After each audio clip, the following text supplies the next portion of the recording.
젊은 피가 느껴지죠, 그렇죠? 너무 좋았어요. 근데 솔직히 조금 아쉬운 건 세 명 형제가 다 테너이다 보니까 베이스가 약해서 이게 안고 빠진 찐빵 같은 느낌 안 받으셨어요? 이렇게 살짝 좀 조금 이렇게 코드가 안 맞네요. 아무튼 그래도 이렇게 저는 사실 제가 원래 베이스를 하기 때문에 항상 제가 끼는 팀에는 테너가 꼭 모자랐거든요. 그래서 테너만 있으면 쉽게 노래를 할 수 있는데 테너 찾기가 참 힘들더라고요. 근데 테너 하시는 분들 물어보면 그렇게 베이스 찾기가 힘들대요.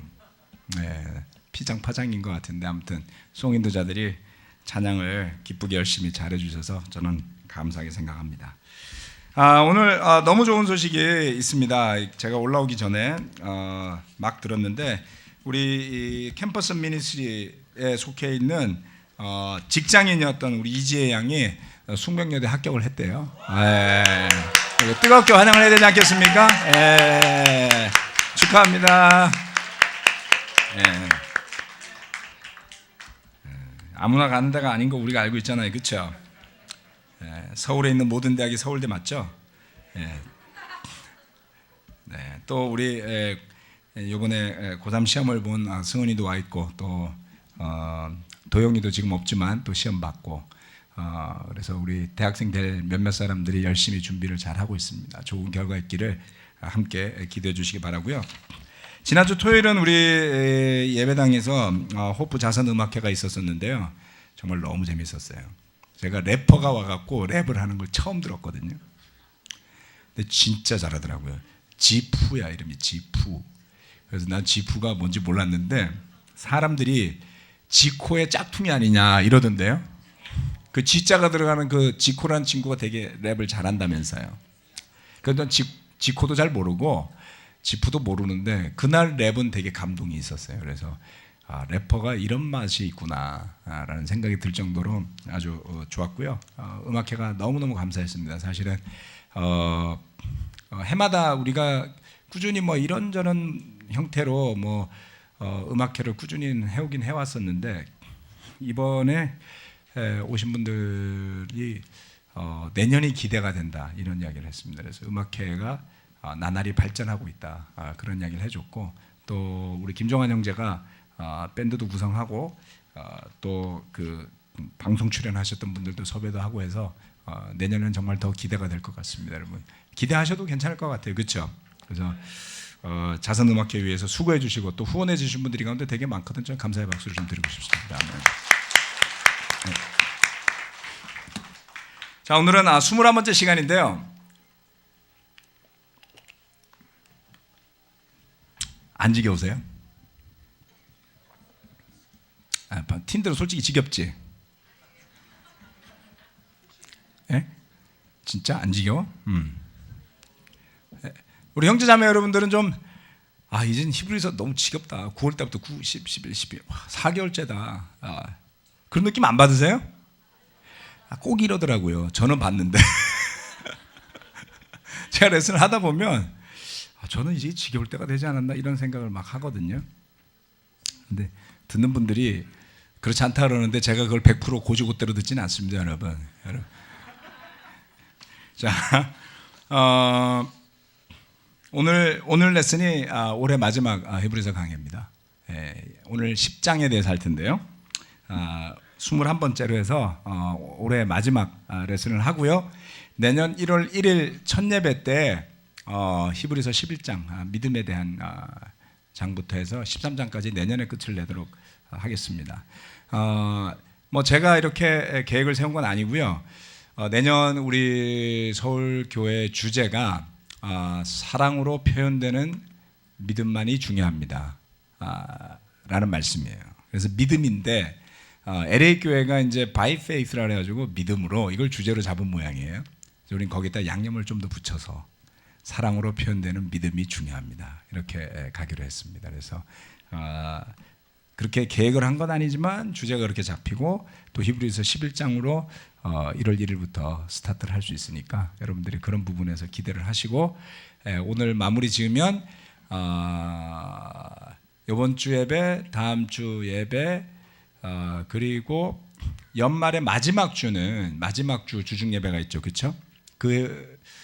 송구영신 예배를 우리가 따로 하지는 않습니다. 올해 그 다음 날이 주일이고 해서 없는 대신에 마지막 주중 예배 수요일은 기도회로 해서 할 테니까 그때는 오셔가지고 한 해를 돌아보고 그 다음 해를 준비하는 그런 기도회로 준비를 하도록 하겠습니다.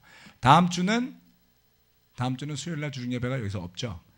바이블톡별로 결혼부들 해달라고 부탁을 했고 싱글들은 금요일 날 저녁에 7시 반부터 여기에서 간단한 디보션 및 파티가 있습니다. 그래서 현재 제가 듣기로는 한 70여 명 정도 싱글들이 같이 오기로 했다 그러니까 주변에 방황하고 오갈 데 없는 싱글들이 있으면 그 파티의 자리로 여러분이 초대해 주시면 될 것 같습니다. 처음 오시는 분들도 웰컴 받을 수 있는 그런 자리입니다. 자, 연말까지 일정 대충 다 이해가 되셨죠? 네, 이거 말씀드리는 게 여러분들 리마인드를 좀 해드리려고 그러는 거예요. 그리고 이번 주일에는 예배를 우리 3부에 있는 우리 정도현 방학식 목사님 저 이렇게 세 명이 같이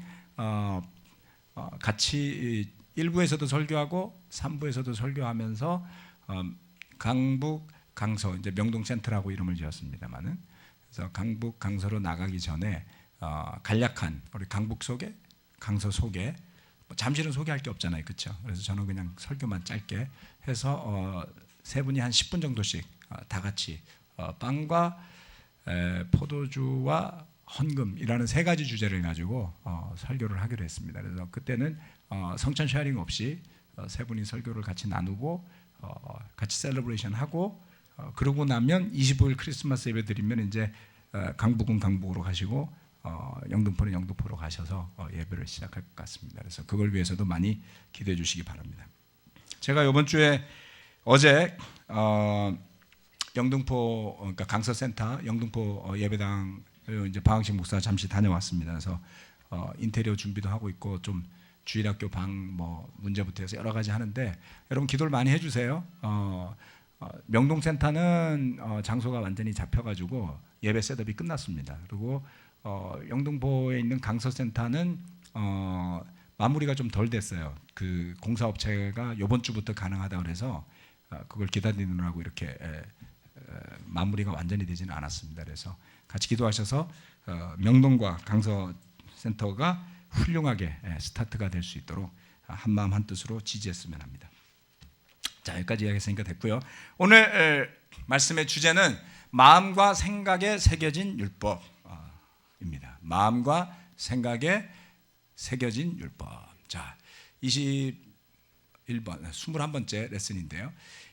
이 지금 10장은 내용이 상당히 많습니다. 10장을 쭉 읽어보고 오셨겠지만 읽다가 보면 했던 소리가 또 나오고 또 나오고 또 나오고 그래요. 자, 그래서 1절부터 4절까지는 실체가 아닌 율법과 그 효력에 대해서 이야기를 하고요.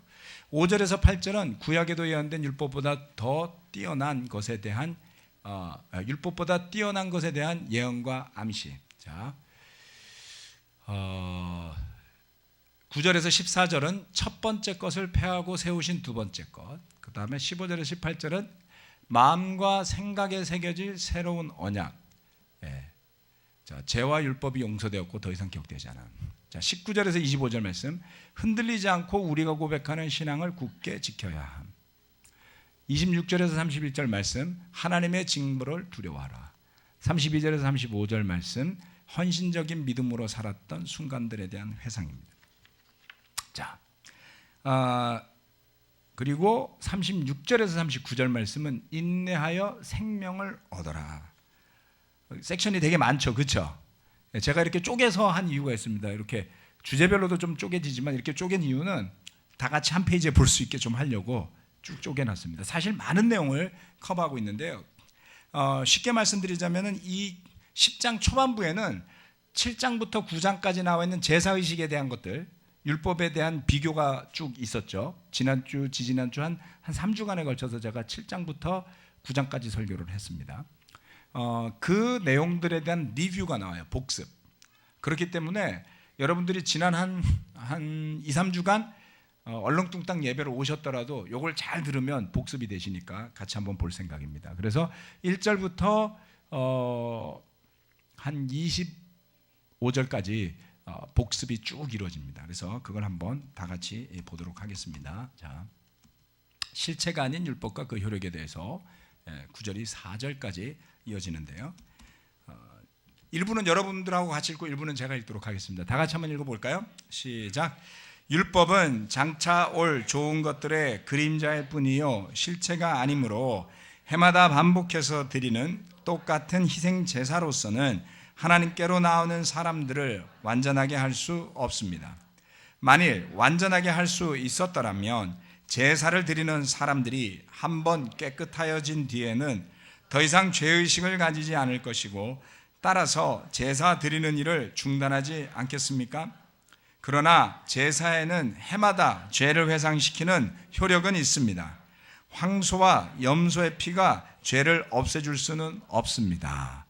자, 지난 7장부터 9장까지를 다 설교를 듣고 나서 여러분이 이 구절을 보면 어때요? 이해가 되시는 부분이 있죠. 그렇죠?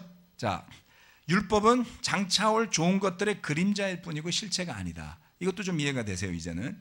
자, 그리고 그 희생 제사로서는 완전하게 할 수 없었더라. 그래서 여기에 보면 깨끗하여진 뒤에는 더 이상 죄의식을 가지지 않았을 것이고, 즉 양심까지 깨끗하게 하지 못했더라는 부분이 여기에서 언급이 되는 것이죠. 그리고 그러나 그 율법도 일종의 역할은 있었다. 효력이 있었다라는 거예요. 그건 뭡니까? 제사에는 해마다 죄를 회상시키는 효력은 있었습니다. 그러니까 해마다 우리는 죄라는 것을 그 대속죄일 날 그 죄라는 것을 느껴야 되는 거죠. 하루 종일 대속죄일이라고 부르는 그날에 이루어지는 어떠한 행사들을 통해서 이스라엘 백성들은 죄라는 것을 생각할 기회를 적어도 1년에 한 번은 모두가 가졌던 셈이기 때문입니다. 자, 그러나 황소와 염소의 피가, 즉 짐승의 피, 이것은 율법을 상징하는 것이죠. 구약의 율법이 죄를 없애주지는 못했더라. 왜냐하면 계속 드려야 되니까요. 예. 자, 그래서 그 다음으로 넘어가서, 자, 율법이라는 것은 그래서 실체가 아니었다라고 이야기를 하는 것이죠. 자, 그래서 5절부터 8절 말씀은, 자, 구약에도 예언된 율법보다 뛰어난 것에 대한 예언과 암시가 되어 있더라, 이렇게 이야기를 하는 겁니다. 자, 5절부터 8절 말씀은 시편 40편의 6절에서 8절 말씀인데요, 인용이 되어 있습니다. 그래서 인용된 부분 읽지 마시고 말씀만 같이 한번 읽어보겠습니다. 자, 시작. 그러므로 그리스도께서 세상에 오실 때에 하나님께 이렇게 말씀하셨습니다. 주님은 제사와 예물을 원하지 않으셨습니다. 그래서 나에게 입히실 몸을 마련하셨습니다. 주님은 번제와 속죄제를 기뻐하지 않으셨습니다. 그래서 내가 말하였습니다. 보십시오, 하나님, 나를 두고 성경에 기록되어 있는 대로 나는 주님의 뜻을 행하러 왔습니다. 위에서 그리스도께서 주님은 제사와 예물과 번제와 속죄제를 원하지도 기뻐하지도 않으셨습니다 하고 말씀하셨습니다. 이런 것들은 율법을 따라 드리는 것입니다. 자, 히브리서 저자가 시편 40편 6절에서 8절 말씀을 인용을 했어요. 그게 지금 읽은 것들입니다. 그런데 읽은 내용에 대한 썸머리를 하고 있죠. 자, 여기에 보면 시편 40편 6절 말씀을 읽는데, 주님은 제사와 예물을 원하지 않으셨습니다. 그래서 나에게 입히실 몸을 마련하셨습니다. 주님은 번제와 속죄제를 기뻐하지 않으셨습니다. 그래서 내가 말하였습니다. 보십시오, 하나님, 나를 두고 성경에 기록되어 있는 대로 나는 주님의 뜻을 행하러 왔습니다. 여기까지가 인용한 거예요. 그래서 위에서 이건 설명하고 있죠. 마치 히브리서 저자가 이 히브리서를 구약의 일부의 내용에 대한 주석을 단 것 같아요. 설명이. 그렇게 보시면 맞습니다. 그래서 설명을 하죠. 뭐랬냐면 위에서 그리스도께서, 자, 이 말은 시편 저자가 썼는데 이것을 예수님이 하신 말씀이다라고 해석을 하는 거예요. 시편 110편도 그랬죠. 그래서 뒤에 와서 사도 시대에 이르러서는 그 구약의 예언 중에 일부의 내용들은 예수님이 말씀하신 내용이구나라는 걸 깨닫게 된 거예요. 그래서 이런 해석을 내리고 있는 겁니다. 그래서 주님은 제사와 예물과 번제와 속죄제를 원하지도 기뻐하지도 않으셨습니다. 이런 것들은 율법을 따라 드리는 것들입니다. 무슨 이야기입니까? 이미 구약의 시편에 쓰여진 시점, 다윗 시대죠. 그렇죠? 시편의 상당 부분은 다윗이 썼고 그 다음에 아삽이 썼잖아요. 다윗 시대라면 여러분 겨우 성전이 만들어지고 성전이 솔로몬 시대에 만들어졌죠. 다윗 시대에 아직도 성막에서 제사를 드리던 그 시절에도 이런 말씀이 있었더라는 거예요. 이거를 그들이 이해했었을까요? 나름대로 이해했겠지만 히브리서 저자가 의도한 만큼 이해하지 못했겠죠. 즉 이것은 이미 하나님께서 원하지도 기뻐하지도 않으신 것들이다. 율법을 따라 드리는 것들은 이와 같은 한계가 있다. 그렇기 때문에 이것보다 뛰어난 것들이 올 것을 암시하고 있는 것이죠. 그렇죠? 그래서 다음으로 넘어가게 되는 겁니다. 이건 작아서 안 보실 거예요. 그래서 제가 읽어드리려고 합니다. 자, 첫 번째 것을 폐하고 세우신 두 번째 것, 이것은 9절부터 14절에 되어 있는데요. 제가 읽어드리겠습니다. 그 다음에 말씀하시기를 보십시오. 나는 주님의 뜻을 행하러 왔습니다 하셨습니다. 그리스도께서는 두 번째 것을 세우시려고 주님의 뜻을 행하러 왔다 그랬죠. 번제와 속죄제와 더 이상 그 율법의 제사를 하나님이 원하시지도 기뻐하시지도 않으세요. 그리고 나는 주님의 뜻을 행하러 왔습니다라고 그 다음 구절에 이야기한다 그랬죠. 조금 전에 읽은 구절에 나왔죠. 그리스도께서는 두 번째 것을 세우시려고 첫 번째 것을 폐하셨습니다. 9절 말씀 10절 이 뜻을 따라 예수 그리스도께서 자기 몸을 단번에 들이심으로써 우리는 거룩하게 되었습니다. 모든 제사장은 날마다 제단에 서서 직무를 수행하면서 똑같은 제사를 거듭드리지만 그러한 제사가 죄를 없앨 수는 없었습니다. 그러나 그리스도께서는 죄를 사하시려고 단 한 번의 유효한 제사를 드리신 뒤에 하나님 오른쪽에 앉으셨습니다. 그리고서 그는 그의 원수들이 그의 발 아래에 굴복할 때까지 기다리고 계십니다. 그는 거룩하게 되는 사람들을 단 한 번의 희생제사로 영원히 완전하게 하셨습니다. 자, 구약에 있었던 희생제사는 결국 두 번째 올 것, 하나님의 뜻이라고 말하는 예수님의 단 한 번의 영원한 제사에 대한 상징이고 암시고 예언했던 거예요. 그래서 이 단 한 번의 제사로 거룩하게 되는 사람들을 완전히 영원히 완전하게 하셨더라라는 것을 일깨워 주는 것이죠. 구약의 제사와 예수님의 희생 제사가 비교되지 않는다라는 뜻이죠. 그렇죠? 자, 다음을 보도록 합시다.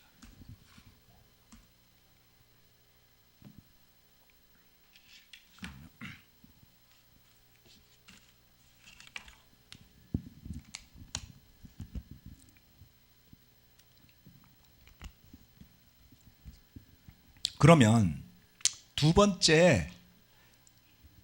번째 것을 폐하고 세우신 두 번째는 뭐냐? 자, 15절부터 18절 말씀인데 이건 같이 한번 읽어볼까요? 보이시죠? 이것도 작나? 이게 첫 번째 거네. 제 노트북만 넘기고 이걸 안 넘겼네요. 두 개가 있으니까 정신이 없어. 자, 마음과 생각에 새겨질 새로운 언약. 이 두 번째 거예요. 이거를 읽어보는 겁니다. 15절부터 18절 말씀 시작. 그리고 성령도 우리에게 증언하여 주십니다. 먼저 이렇게 말씀하셨습니다. 주님께서 말씀하신다. 그날 이후에 내가 그들에게 세워줄 언약은 이것이다. 나는 내 율법을 그들의 마음에 박아주고 그들의 마음에 새겨주겠다. 또 나는 그들의 죄와 불법을 더 이상 기억하지 않겠다.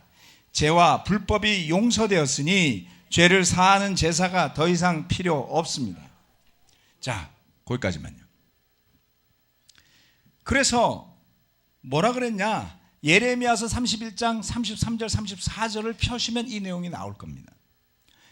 좀 심하게 표현하면 이 구절 하나를 읽기 위해서 여러분은 예레미야 30페이지를 읽으셔야 되는 거예요. 찾아보세요. 나중에 예레미야서 내용이 좀 어렵다고 느껴지죠, 그렇죠? 그러나 그 내용을 쭉 읽어가시다 보면 그 안에 이와 같은 내용들이 포함이 되어 있습니다. 그리고 그 전후에서 보면 도저히 이런 맥락이라고 느낄 수가 없어요. 그런데 이 말씀은 분명히 이 때를 생각하고 성령님이 예언하신 말씀이 맞다라는 것을 확증해 주는 것이죠. 예레미야서에 나와 있는 이 말씀은 그날 이후에 내가 그들에게 세워줄 언약은 이것이다. 나는 내 율법을 그들의 마음에 박아주고 그들의 생각에 새겨주겠다. 새로운 율법이라고 표현을 해요. 그것은 또 언약이라고도 이야기를 했죠. 다 똑같은 걸 이야기하는 겁니다. 더 이상 그 지성소 안에 있는 언약궤 안에 돌판에 새겨진 채로 있지 않을 거다라는 것이죠. 사람들은 거기다 넣어놓고 더 이상 볼 수가 없었어요. 그 돌판을. 그렇죠? 그래서 아이러니하게도 구약의 그 열왕기 상하를 읽어가다 보면 어느 틈에 이르러선가 백성들이 율법서가 어디 있는지도 모르는 때가 와요. 그렇죠?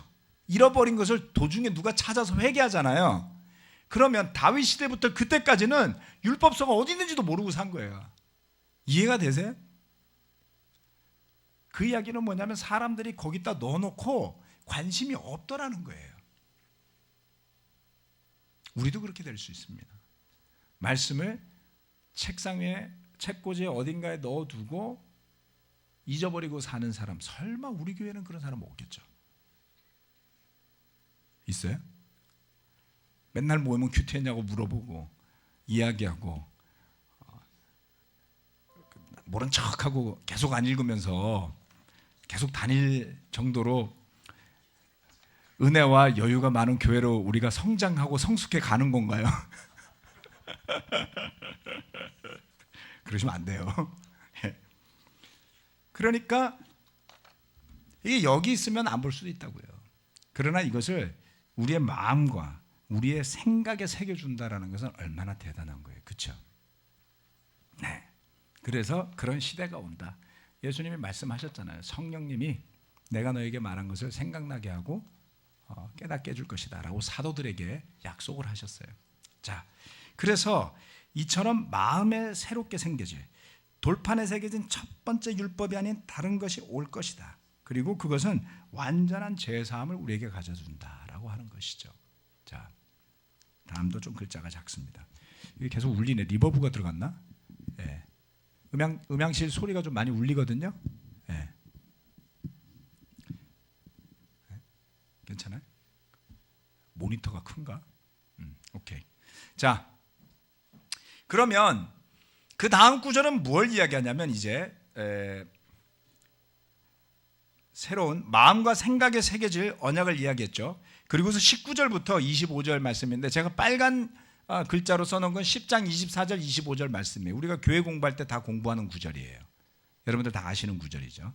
이제 그거를 이 맥락에서 한번 제가 읽어드리도록 하겠습니다. 19절부터 25절 말씀입니다.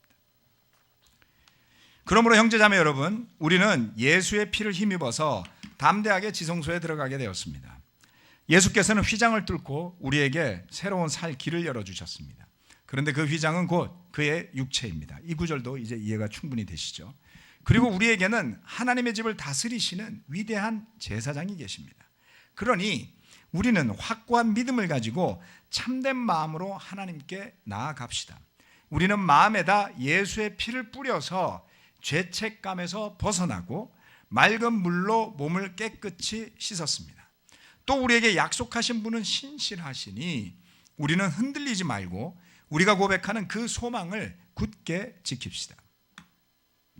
그리고 서로 마음을 써서 사랑과 선한 일을 하도록 격려합시다. 어떤 사람들의 습관처럼 우리는 모이기를 그만하지 말고 서로 격려하여 그 날이 가까워 오는 것을 볼수록 더욱 힘써 모입시다. 자, 이 24절 25절 말씀이 어떠한 맥락에서 왔는지를 히브리서 1장에서 10장까지 와 보시면 이 말씀이 어떤 하나의 기로에 서서 한 말씀임을 알 수가 있어요. 그 뒷구절들이 이 말의 중요성을 부연 설명해 줄 겁니다. 자, 조금 이따가 말씀드리고, 자, 그래서 예수의 피를 힘입어서 담대하게 지성소에 들어가게 되었습니다. 휘장이 찢어졌고 예수님이 그 육체에서 예수님께서 피를 단번에 들이시면서 하늘에 있는 지성소로 올라가셨다 그랬잖아요. 그렇죠? 그래서 더 이상 우리를 하나님 앞으로 가게 가로막는, 넘어가서는 안 되는 휘장이 존재하지 않는다라고 말씀드렸죠. 그 예수 그리스도께서 하나님 앞에 서 계시면서 우리가 하나님 앞으로 다가갈 수 있게 도와준다라는 말씀이 있었습니다. 그래서 휘장을 뚫고 우리에게 새로운 살 길을 열어주셨다라고 하는 거예요. 생명의 길, 죄 용서의 길, 그게 열려있다라는 것이죠. 그러니 22절 말씀, 자 21절 하나님의 집을 다스리시는 위대한 제사장이 계십니다. 위대한 제사장은 대제사장이에요. 예수님이 우리의 대제사장인데 그분이 지성소로 올라가셔서 하나님 앞에 서 계세요. 그리고 하나님의 집을 다스리고 계신 거예요. 그래서 우리가 그 하나님 앞에 두려움 없이 나아가도 된다는 것이죠. 그러니 우리는 확고한 믿음을 가지고, 자 여기에 10장 22절입니다. 잘 안 보이시겠지만, 확고한 믿음을 가지고 참된 마음으로 하나님께 나아갑시다. 지난 장에 율법은 육체를 씻을 뿐 양심을 깨끗게 하지는 못한다 그랬어요. 그런데 예수 그리스도의 십자가의 희생은 하나님 앞에 우리의 양심을 깨끗게 하는 거라고 말씀드렸죠. 자, 그래서 또 똑같은 이야기가 나오는 겁니다. 참된 마음으로, 확고한 믿음을 가지고 참된 마음으로 하나님 앞에 나아가자는 거죠. 우리 마음에 예수의 피를 뿌려서 죄책감에서 벗어나고 맑은 물로 몸을 깨끗이 씻었습니다. 이것이 이제 믿음으로 합쳐진 세례를 이야기하는 거예요. 지난 시간에 제가 베드로 전서 3장 말씀을 읽어드렸었습니다. 자, 그러니 우리에게 약속하신 분은 신실하시니 흔들리지 말고 우리가 고백하는 그 소망, 즉 예수 그리스도로 인해 얻게 된 죄사함과 용서와 구원에 대한, 그리고 하늘나라에 대한 그 소망을 굳게 지키자는 거예요. 그러기 위해서는 서로 마음을 써서 사랑과 선한 일을 하도록 격려해야만 합니다. 어떤 사람들의 습관처럼 누군지 모르겠어요. 그런데 누군가는 모이기를 그만두었어요. 모이기를 그만두는 일이 언제 일어나는지 여러분 가운데도 경험하신 분들이 많을 겁니다. 제가 안타깝게 생각하는 것은 가장 필요로 하는 사람들이, 그 모임이 가장 필요한 사람들이 모이기를 중단하더라고요. 역설적으로 말하자면 무슨 이야기냐면, 여러분이 오기 싫을 때, 예배에 가고 싶지 않을 때가 여러분이 반드시 가야 할 때예요. 되게 역설적이잖아요. 여러분들 앉아서 설교 들으면서 아유 걔가 와서 들었어야 되는데, 아유 걔가 꼭 왔어야 되는데, 이런 생각 안 해보세요? 되게 아이러니해요. 그런데 꼭 그 사람은 안 와 있어요. 여러분이나 제가 그 사람이 된다고요. 무슨 이야기냐면, 모이기를 중단하려고 할 그때가 제일 필요한 때라고요. 여러분 이 설교 들으셨잖아요. 그렇죠? 그래서 해보세요. 아파서 못 올 때 말고, 진짜 몸이 아파서 못 오는데 지팡이 짚고 오시라는 그런 뜻이 아니에요. 여러분 영과 마음의 어딘가가 좀 이상해져 가지고 그냥 마음대로 살고 싶고, 누군 꼴도 배기 싫고, 뭐 기도고 뭐고, 아유 하나님 내 인생이 이게 뭡니까, 막 이런 생각 들 때를 이야기하는 거예요. 그 순간이 어쩌면 가장 힘써서 모이기를 그만하지 말고 격려해야 될 날이다. 왜냐하면 그 다음 구절에 그 의미를 이야기합니다. 이것이 그 다음 구절에 오는 어려움, 문제, 즉 하나님의 심판의 대상이 되지 않도록 할 수 있는 너무나도 중요한 방편이기 때문에 그런 것이다 라는 것이죠. 자, 그 다음 구절은 하나님의 징벌을 두려워하라는 거예요. 자, 26절부터 31절까지 제가 읽어드리겠습니다. 우리가 진리에 대한 지식을 얻은 뒤에도, 25절 뒤에 바로 이어지는 구절이 이 말씀입니다. 우리가 진리에 대한 지식을 얻은 뒤에도 짐짓 죄를 짓고 있으면 속죄의 제사가 더 이상 남아있지 않습니다. 남아있다고 예상할 수 있는 것은 무서운 심판과 반역자들을 삼킬 맹렬한 불뿐입니다. 모세의 율법을 어긴 사람도 두세 증인의 증언이 있으면 가차없이 사형을 받는데, 하나님의 아들을 짓밟고 자기를 거룩하게 해준 언약의 피를 대수롭지 않게 여기고 은혜의 성령을 모욕한 사람은 얼마나 더 무서운 벌을 받아야 하겠는가를 생각해 보십시오. 10장 30절, 원수를 갚는 것은 내가 할 일이니 내가 갚아주겠다 하고 말씀하시고, 또 주님께서 그의 백성을 심판하실 것이다 하신 분을 우리는 알고 있습니다. 살아계신 하나님의 징벌하시는 손에 떨어지는 것은 무서운 일입니다. 이 5구절만 가지고 아마 설교를 하려면 몇 시간을 해야 될 거예요. 연말이라서 생략하겠습니다. 다음 주가 크리스마스인데. 자, 그런데 이 말씀이 여기 이렇게 들어있는 거예요. 이게 왜 있을까요? 우리가 제일 듣기 싫어하는 소리예요, 이건. 그렇죠? 하나님의 살아계신 하나님의 징벌하시는 손에 떨어지는 것은 무서운 일입니다. 협박 같잖아요. 그렇죠? 네.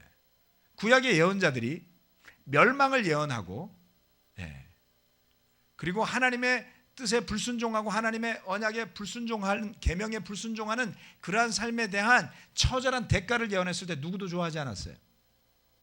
그래서 구약엔 거짓 예언자들이 나와요. 나라가 멸망하기 직전이고 신앙이 썩어가고 있는데도 불구하고 평화롭다, 문제가 없다라고 어루만지는 예언자가 예레미야서에 나오죠. 그렇죠? 그러면 늘상 불안해하면서 살아야 될까요? 그렇지 않습니다. 히브리서의 수많은 성경 구절 중에 심판에 대한 부분이 나오는 것은 내용이 많지는 않아요. 그러나 그 요소를 빼먹고 신앙을 생각할 수도 없다라는 것이죠. 자, 여기에 진리에 대한 지식을 얻은 뒤에도 짐짓 죄를 짓고 있으면 이라는 것은 다시 과거로 되돌아가서 유대인의 관습대로 살아가는 걸 의미하는 겁니다. 매우 강력한 경고의 말씀이시죠. 올바른 신앙을 형성하는 것이 위로와 격려뿐이다, 사랑뿐이다라고 생각하시면 큰 오산이에요.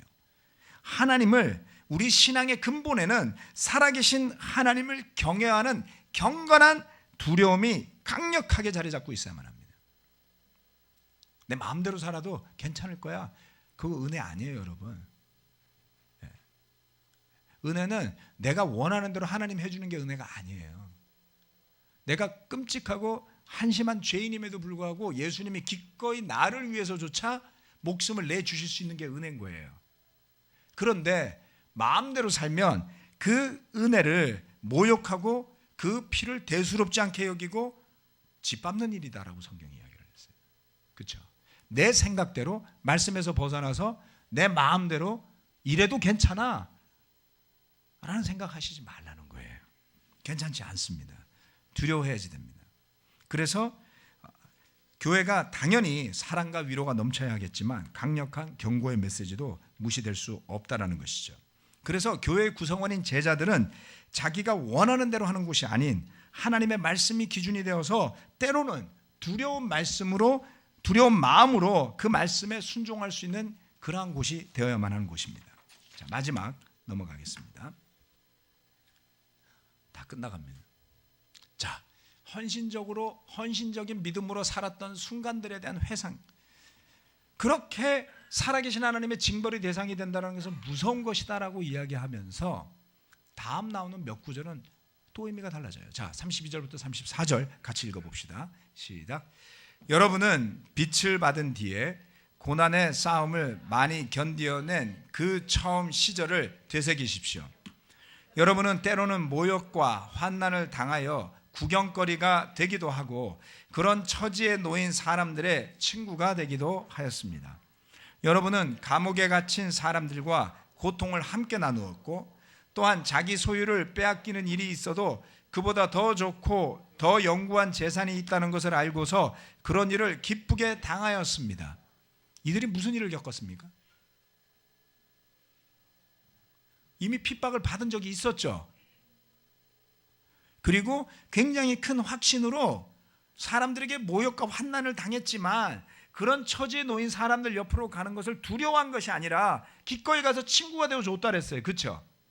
어려운 처지에 있는 믿음의 동지들을 못 본 척하고 자기 혼자 살겠다고 행동하지 않았던 용기 있는 사람들이에요.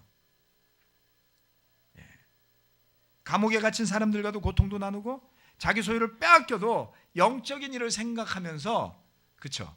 재산상의 손해가 생기더라도 수입이 줄어들더라도 내가 제자로 산다는 것을 기뻐하면서 사는 그런 모습들 여러분들 가운데도 있지 않았나요?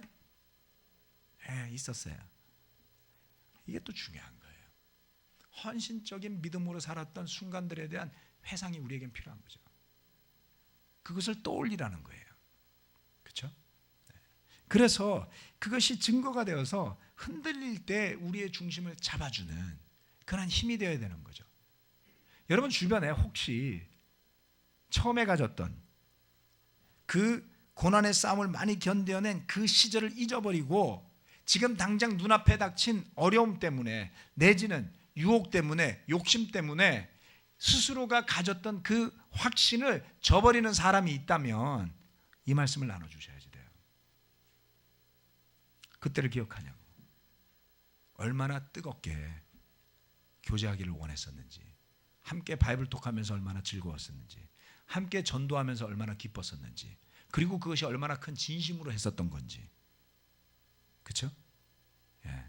그 진심이 있는 사람이라면 영적으로 한 번 더 손을 내밀고 대화를 하고 그 믿음을 일깨울 수 있는 시간이 될 수 있으리라 생각합니다. 우리도 때론 이런 위로와 격려가 필요한 때가 있습니다. 어떤 순간 의심에 휩싸일 때가 있어요. 두려움에 떨고 있을 때가 있어요. 그럴 때 죄짓고 싶은 마음에 동조하라는 것이 아니라 함께 다가온 형제가 복음을 전하며 기뻐하며 감사와 찬양이 넘쳤던 순간을 떠올려 볼 수 있도록 도와준다면 딱딱해져 가던 우리 마음이, 욕심이나 유혹으로 넘어가던 마음이 되돌아설 수 있을 수도 있다는 뜻이죠. 자,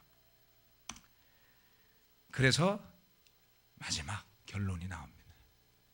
인내하여 생명을 얻어라. 다 같이 이건 한번 읽어볼까요? 오늘 10장 다 읽은 거예요. 예, 도저히 어디를 빼고 설명드리기가 뭐해서 제가 셋업을 이렇게 만들었습니다. 조금 아쉬운 점은 있지만 이렇게 한번 해보겠습니다. 35절부터 39절 다 같이 읽어보겠습니다. 시작. 그러므로 여러분의 확신을 버리지 마십시오. 그 확신에는 큰 상이 붙어 있습니다. 여러분이 하나님의 뜻을 행하고서 그 약속해 주신 것을 받으려면 인내가 필요합니다. 이제 아주 조금만 있으면 오실 분이 오실 것이요 지체하지 않으실 것이다. 나의 의인은 믿음으로 살 것이다. 그가 뒤로 물러서면 내 마음이 그를 기뻐하지 않을 것이다. 우리는 뒤로 물러나서 멸망할 사람들이 아니라 믿음을 가져 생명을 얻을 사람들입니다. 아멘. 하박국이 이렇게 예언을 했어요. 이제 조금만 있으면 오실 분이 오실 것이요 400년이 넘게 걸려서 오셨어요. 아주 조금만 있으면. 여러분 조금만 있으면 여러분이 받는 고통이 끝나요. 100년 안 걸려요. 그렇지 않나요? 여기 계신 일부의 우리 제자들에게는 한 40년이면 끝나지 않을까요? 길어야 50년. 예. 이제 아주 조금만 있으면 이 하박국보다가는 훨씬 더 조금이에요. 그렇죠? 확신을 버리지 마십시오. 희망의 메시지죠. 믿음으로 우리는 물러나서 멸망할 사람들이 아니라 눈앞에 그 조그만 이익에 흔들려서 믿음의 길을, 그렇게 오래 살아온 길을 포기하거나 자신의 자존심 때문에, 자신의 상처 때문에 또는 불신 때문에 그 길을 놓쳐버리는 일이 일어나지 않기를 바랍니다. 이 10장에는 그동안의 내용들을 전체적으로 복습하는 의미가 있습니다. 더불어 우리가 지향하고 나가야 될 그 방향 또한 제시가 되어 있죠. 그래서 이제 믿음에 대한 이야기를 준비하고 있습니다. 11장으로 넘어가면 믿음의 영웅들에 대한 이야기를 하게 되겠죠. 이 편지는 매우 어려운 여건 하에 있는 제자들을 위해 쓰였다고 했습니다.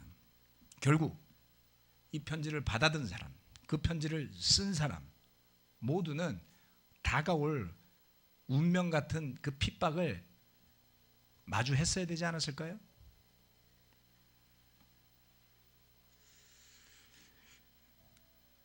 그 제자들과 저자들의 최후는 어땠을까요? 우리에게는 물론 매우 오래전 이야기입니다. 또 다르다고 할 수도 있습니다. 그러나 여전히 믿음의 싸움에 관한 한 우리도 현재 진행형으로 겪고 있거나 또 맞닥뜨린 일이 있을 수도 있습니다. 그래서 저와 여러분은 스스로에게 또는 서로에게 이 말씀을 한번 되뇌어 봐야 될 것 같습니다. 확신을 버리지 마십시오. 그 확신에는 큰 상이 붙어 있습니다. 아멘. 말씀 마치겠습니다.